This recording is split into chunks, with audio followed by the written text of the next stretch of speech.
Sabe aquela intersecção fascinante onde a ciência moderna encontra a espiritualidade mais profunda? Pois é, exatamente aí que a gente vai mergulhar agora.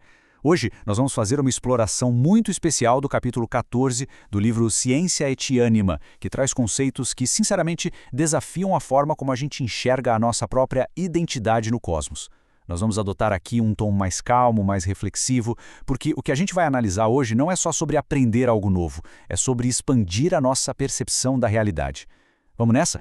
O material nos apresenta esse tema através de uma figura, no mínimo, intrigante. O nome dela é Aya, descrita como uma guia extraterrestre que traz uma sabedoria revolucionária. Mas o que mais chama a atenção no texto não é apenas o que ela ensina, e sim como ela ensina. A fonte descreve uma presença incrivelmente gentil, sabe? Aquela força calma que parece abraçar a gente em vez de só passar uma instrução fria. As palavras que ela compartilha representam uma verdadeira quebra de paradigmas, meio de preparando a humanidade para uma forma totalmente nova de interagir com o universo. E a disciplina principal que ela traz pra gente é o que ela chama de sociologia interespécies. Basicamente, é o estudo de como diferentes espécies de seres sencientes interagem umas com as outras. Olha como essa definição simples dissolve completamente aquela velha fronteira da sociologia tradicional. Até agora, a academia focava quase que inteiramente, na verdade totalmente, nas sociedades humanas. Mas a ideia aqui é que relacionamentos, cultura e significados compartilhados não são um privilégio exclusivo da nossa biologia. Para colocar isso em perspectiva, pensa no seguinte. De um lado a gente tem a sociologia clássica, com pensadores como Emile Durkheim e Max Weber, que olha estritamente para o ser humano. Do outro, a gente tem essa sociologia cósmica, que abrange interações entre todos os seres conscientes, seja em outros planetas ou até em diferentes dimensões. O ponto crucial que a gente precisa tirar disso é que a nossa trajetória científica está naturalmente evoluindo. A gente está saindo daquele foco onde o humano é o centro de tudo para começar a entender uma rede universal muito maior. Parte 1. O primeiro encontro. Neandertais. E se eu disser que a nossa própria história na Terra já serviu como um campo de treinamento para o contato cósmico? Pensa com a gente. Centenas de milhares de anos atrás, nós não estávamos sozinhos. O Homo sapiens dividia espaço com os Neandertais na Europa e na Ásia. Ao longo de milênios, a gente compartilhou territórios, trocou conhecimentos e, como a própria genética comprova hoje, a gente formou famílias. O resultado prático disso? Hoje, populações humanas não africanas carregam de 1 a 2% de DNA neandertal. Isso prova de forma inegável que interagir com outra espécie inteligente já está literalmente gravado no nosso DNA.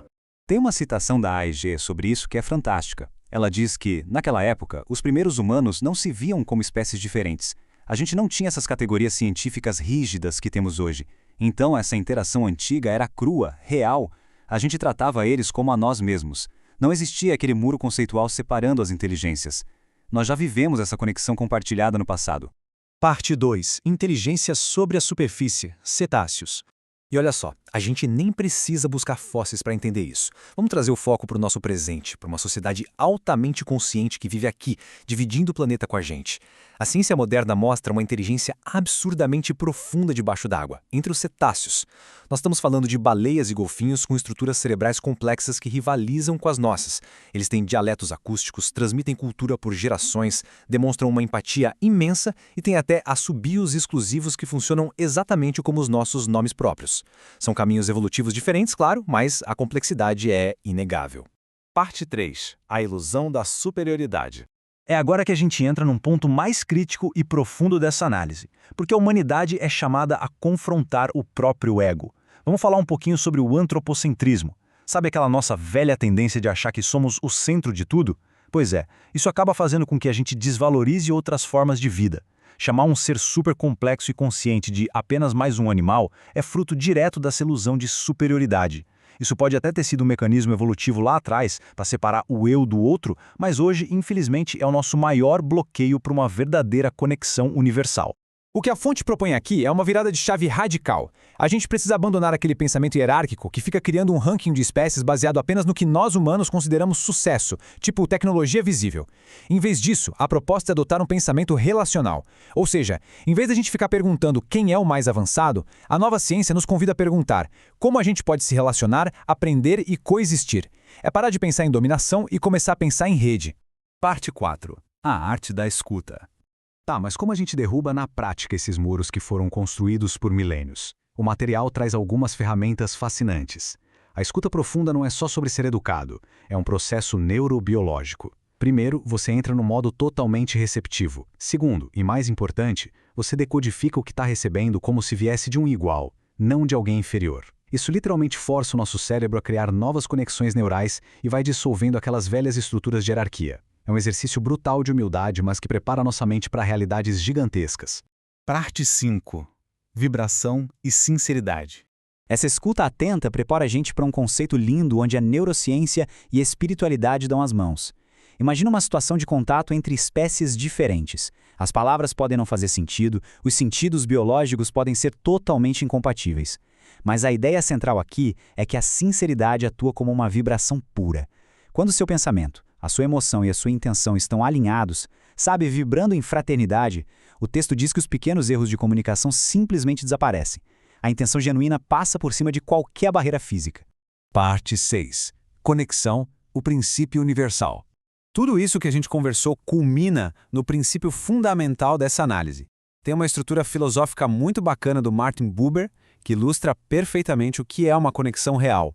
A gente tem que deixar para trás a relação eu-isso, que é quando a gente trata o outro só como um objeto para estudar ou controlar. O alvo cósmico real é a relação eu-tu, onde você olha para o outro e vê um sujeito igual, com valor próprio e incontestável. É só quando a gente chega nesse nível que o respeito universal floresce de verdade. Então, o grande aprendizado que a gente precisa levar daqui hoje é o seguinte: a conexão não é apenas o resultado final da comunicação, não é o que sobra depois de uma conversa. Na verdade, ela é a base invisível, a condição primária que faz qualquer interação verdadeira acontecer. Aprender a se conectar, apesar das diferenças, e abandonar essa nossa ilusão de controle é, sem dúvida, o preparo definitivo para interagir com a vida no universo.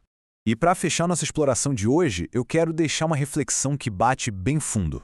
Pensem com a gente. Se a humanidade mal consegue reconhecer o valor e a inteligência maravilhosa dos seres com quem a gente divide a nossa própria Terra hoje, como é que estaremos prontos para abraçar nossos irmãos nas estrelas? A resposta para essa pergunta é exatamente o que vai ditar o futuro de toda a vida como a gente conhece. Fica aí essa provocação. Muito obrigado por acompanhar a gente nesse mergulho de hoje e até a próxima.